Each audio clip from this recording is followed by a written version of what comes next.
Now in this video we are going to understand the formation of the rainbow. How the rainbow form. As you have already seen that how the dispersion takes place through a prism. Understand here, when the rain occurred, okay, where in a rainy day, as now we have a rainy season, okay, when the rain occur, after the rain, what happens that some droplets will stay in the sky, okay. We can see that after the shower that a large number of tiny water droplets will remain and suspended in the atmosphere, okay. When the sun rays fall on the water drop, this is nothing but a drop of a water, right? So when the sun ray fall over the drop of the water, what will happen? First, when it will move from here, it moves from rarer to denser medium. It travels from rarer to denser medium. So obviously it will move towards the normal. If I am going to draw here a normal, it will bend towards the normal, okay. Once it will enter in a drop, what will happen? First the ray get refracts, okay. After the refraction, what we have seen that the ray inside it, the ray is total internal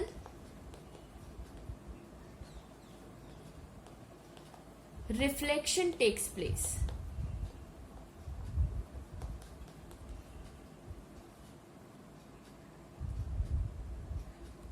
Total internal reflection. Okay, now what is this total internal reflection? When the incident angle is greater than the critical angle, the ray reflected back to the same medium. Here what will happen? This ray, when it will get into a water droplet, first it get refract and then totally internal reflection, it gone through a total internal reflection, and when the rays comes out from the water droplet, again it comes out from a denser to a rarer medium. It gets splitted into 7 colors which we call Vibgyor. So here you can see we have a violet color, indigo, blue, green, yellow, orange and red. So this way we can see that the rainbow is formed. So how the rainbow is formed? Rainbow is formed due to refraction plus total internal reflection plus dispersion. So this is the cause, or this is the phenomena behind the rainbow. What it is? That is refraction, total internal reflection and dispersion. Okay. So this is clear. When the ray comes in over the water droplet, it will get refracts, then total internal reflection. Once it comes out, it get dispersed into 7 color, and this gives a band, or which we call the rainbow.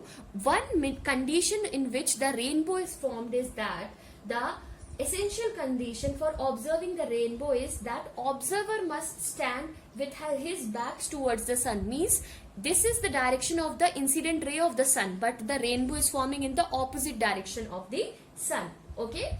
Even we can see the rainbow in a sunny day if we are looking the sky through a fountain or through a we are going to see it from a waterfall or from a fountain. We can observe the phenomena. If the sunlight passes through it, we can observe a rainbow. So rainbow formation is clear to you. That is because of refraction, total internal reflection and dispersion. Thank you.